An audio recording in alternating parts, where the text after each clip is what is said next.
Pranks are part of everyday life. We use pranks to entertain and to ease tension in awkward social situations. But sometimes pranks go horribly wrong, and the consequences can be damning. Today's case begins with a prank that ended up having a snowball effect and ultimately destroyed a family. Compounding the situation was that the entire drama unfolded on social media. But what happens when the joke is over?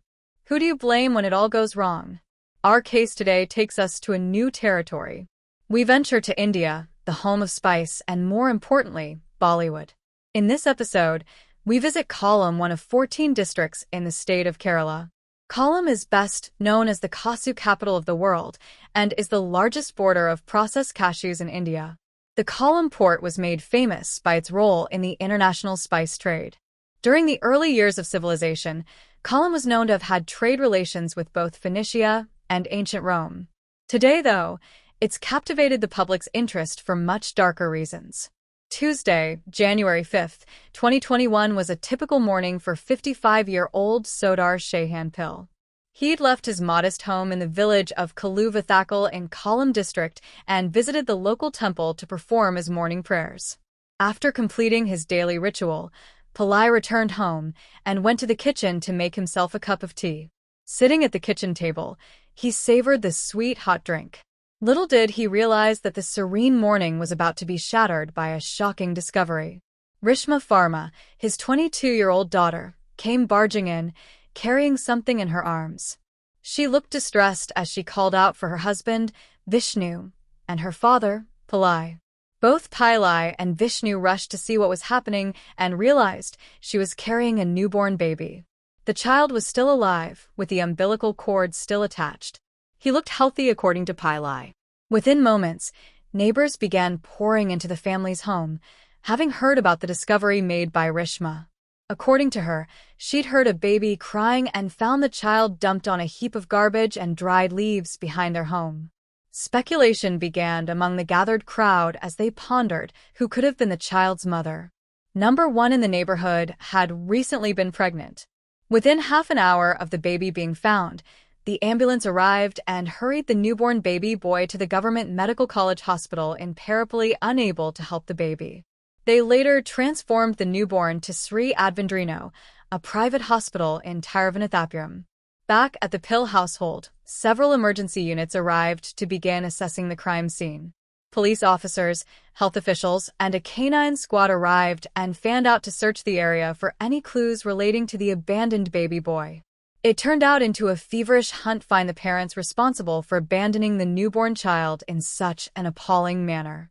Several news outlets also learned of the tragic discovery, and many reporters descended on the normally quiet village as investigations continued and reporters asked questions. Doctors and nurses worked with urgency to save the child. Unfortunately, by that evening, everyone learned that it was too late. The child passed away after suffering heart failure due to a congenital ailment and a respiratory infection caused by the debris from the dried leaves that had been lodged in his trachea. Neighbors, friends, and family gathered at the Pell household to support the family through this traumatic time. They knew the Pell family were good-natured and upstanding citizens who wanted to help the child. Rishma herself was a young mother. She'd been very involved with trying to help the police find out who the mother of the child was during the search of the crime scene. A case of homicide was lodged by police, and for the next several weeks, investigations into the death of the newborn continued in earnest.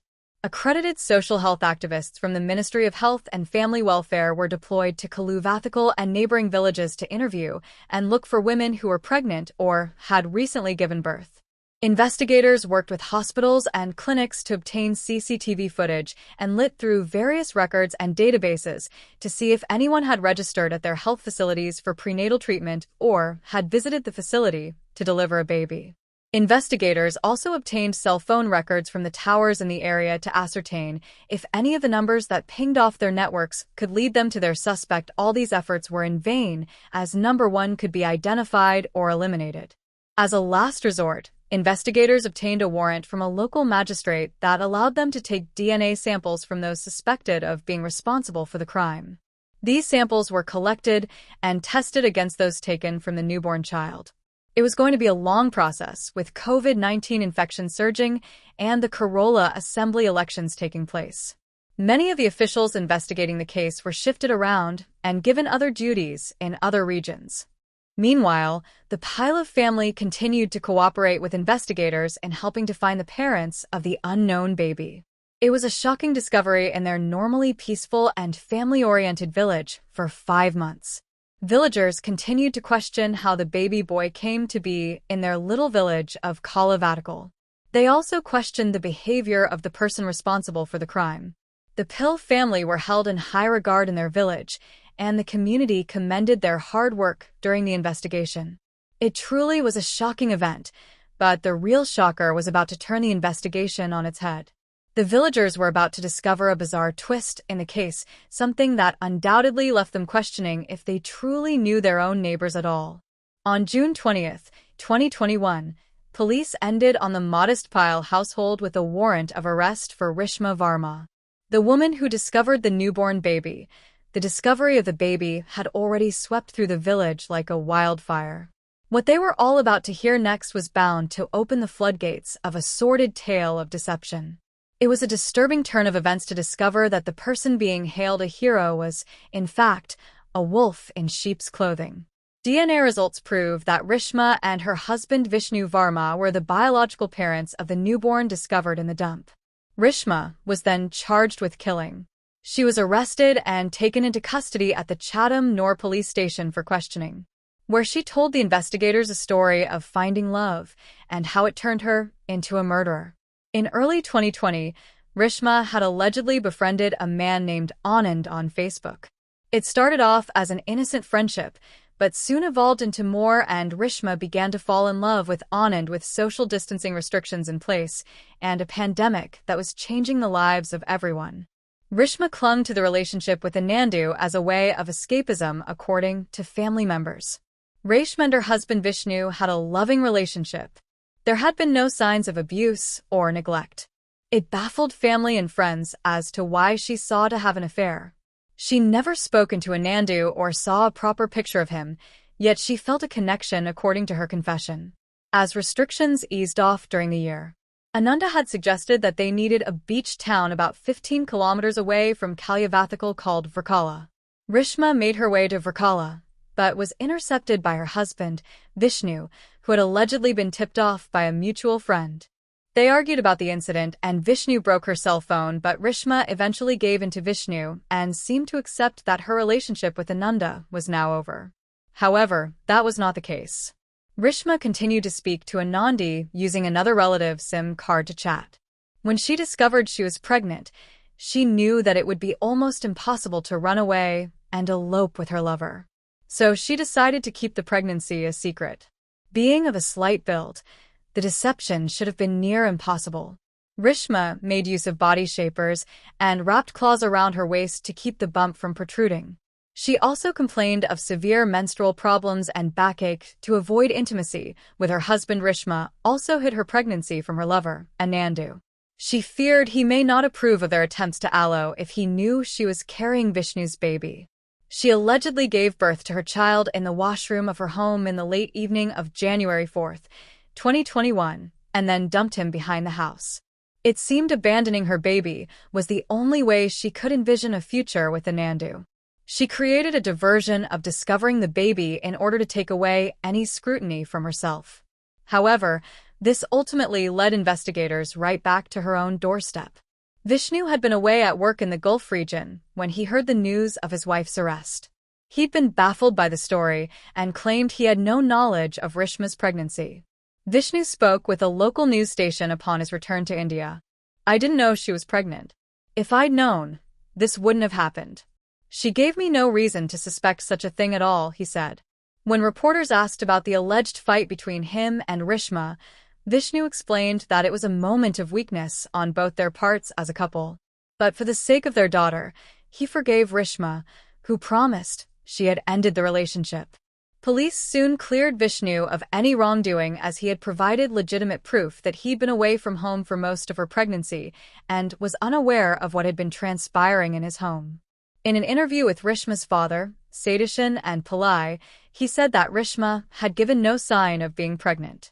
There were no symptoms of morning sickness, and she showed no unusual eating habits. He only recalled that she complained of exhaustion and body pain. But that was normal.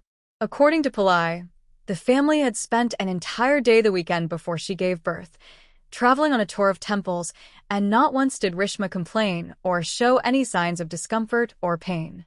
She traveled the entire day in a car without complaining of unease even once, he said.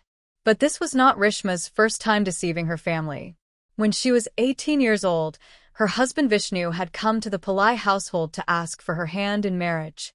Rishma and Vishnu had met when she was still a teenager and quickly fell in love. Their respective families did not have an issue with the two of them being in a relationship. They had both come from respected families in the village of Kalyavathakal, but unbeknownst to either of their families, they'd consummated their relationship before having a formal proposal or getting married. According to reports, the couple wanted to be together and Rishma asked Vishnu to speak with her father. At the time, she was 4 months pregnant, but had kept the secret from her family.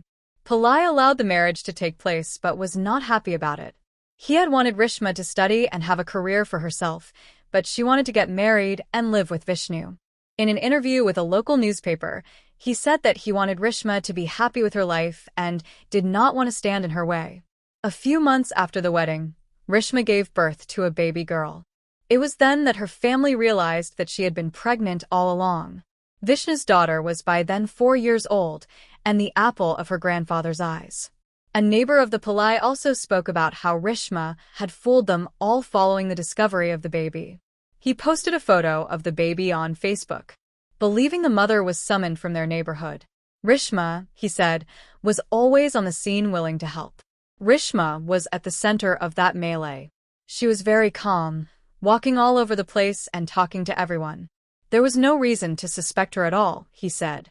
Now that investigators knew the reason behind Rishma's crime and a little about her background, they began to look into Andrew's Facebook account and wanted to ask him a few questions regarding the incident.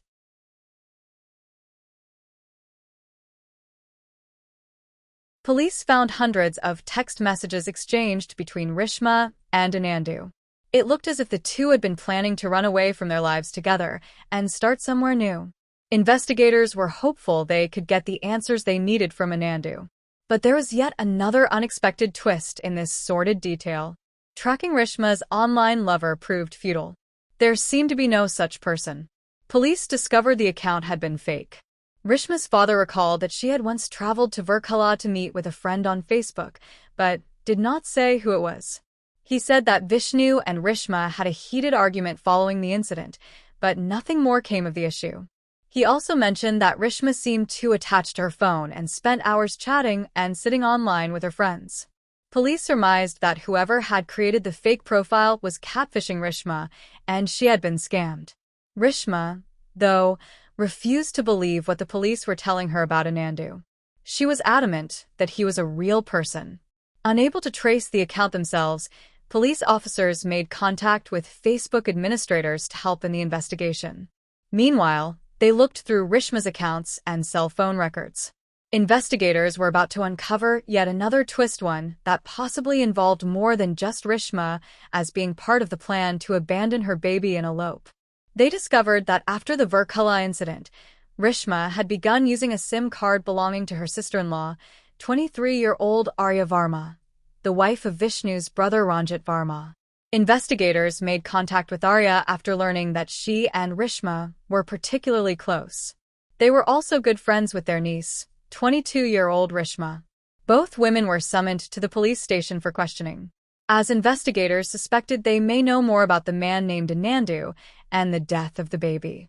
What happened next threw investigators into a tailspin. The case was about to take yet another dark twist that at first did not add up.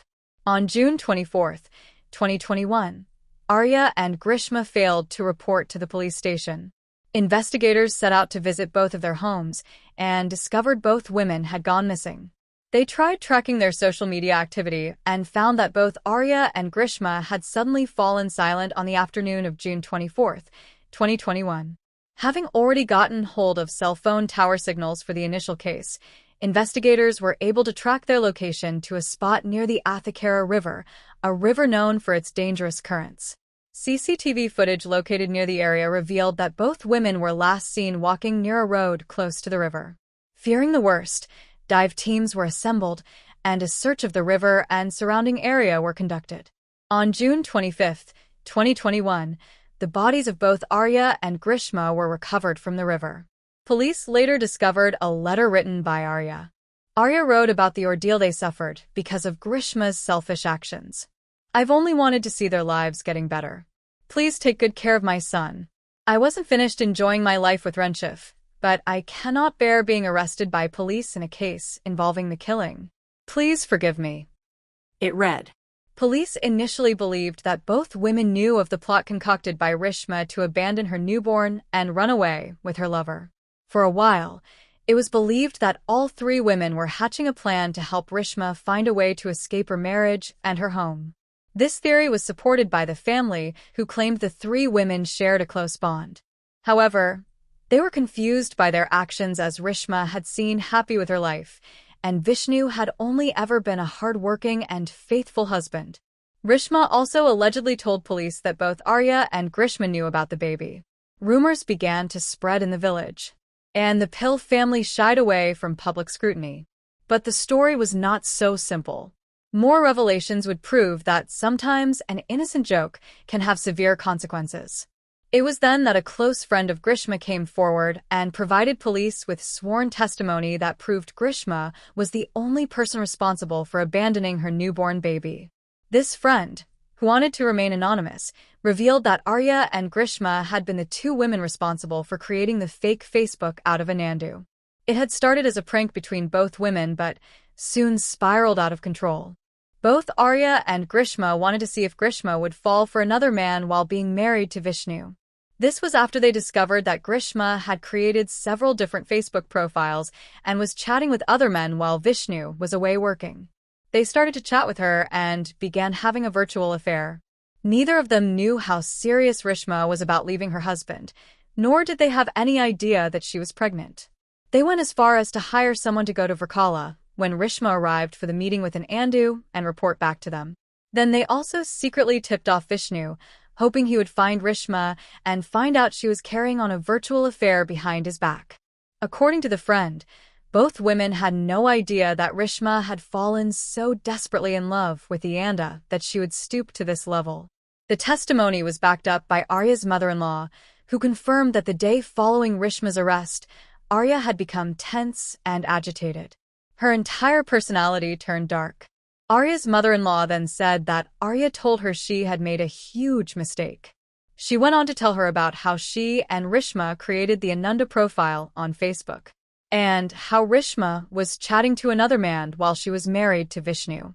After what had happened, Arya felt enormous guilt, and both she and Grishma were too ashamed to continue living. Both families then had to grapple with the effect that the social media prank had on their families.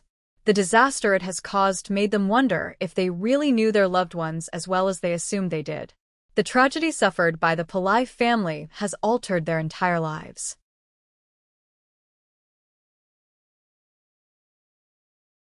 They'd been left shell-shocked by the events. Following her arrest in June 2021, Rishma was diagnosed with COVID-19 and was treated at a women's health care facility. She recovered, in a sense, been in police custody awaiting trial. Her father, Sodhir Shenan Pillai, said that they'd always wanted a grandson in their family. Rishma could have said one word, and we would have raised the boy, he said. The Varma family, too, has suffered a tremendous loss. They've lost two daughters in a senseless manner.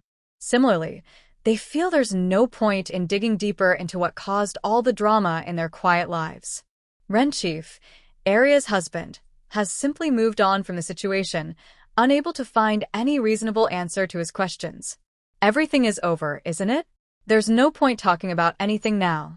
This family tragedy has only highlighted the misuse of social media. Kerala's Kollam district, like many other parts of the world, is filled with restless young people who often make use of social media platforms to interact with and make more friends. The number of people who rely on social networking has surged in the last decade, and the lines between reality and fantasy are fast becoming blurred. In recent years, studies have shown that social media has been linked to many cases of infidelity, primarily because the internet has made it easier for people to connect and begin affairs. For the majority of people who conduct these online affairs, it's more of an emotional affair and a crutch to escape a dull-drum life. But in a few cases such as Rishma's, these emotional connections can spiral out of control. In the end, though, it's a human decision to either follow the path of temptation or fight against it. Today's case has raised some important questions such as, is social media to blame for Rishma's actions, or would she have eventually fallen into temptations trapped with or without this modern convenience?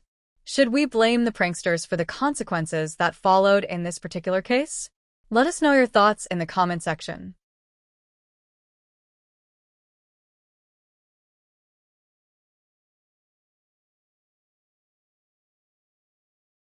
A prominent middle-aged married couple from Huntsville, Alabama. Memorial Day weekend 1992 was meant to be a chance to rekindle their romance after the daily rush of life kept them apart for far too long. Little did either of them know that tragedy would soon strike. Initially, the case seemed open and shut, a burglary gone horribly wrong. That is until an unlikely tip led investigators to a pair of double-edged suspects. But was the final verdict as straightforward as it seemed, or a miscarriage of justice? Jack Ray Wilson was born on May 5, 1937, in Chicago, Illinois. Prior to his move to Huntsville, there's not much known about his life. He'd been married and divorced and had 3 children with his first wife, Julia.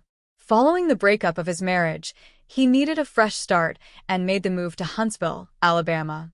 While working toward building his own ophthalmology practice, Dr. Wilson consulted and performed eye surgeries at the Humor Center.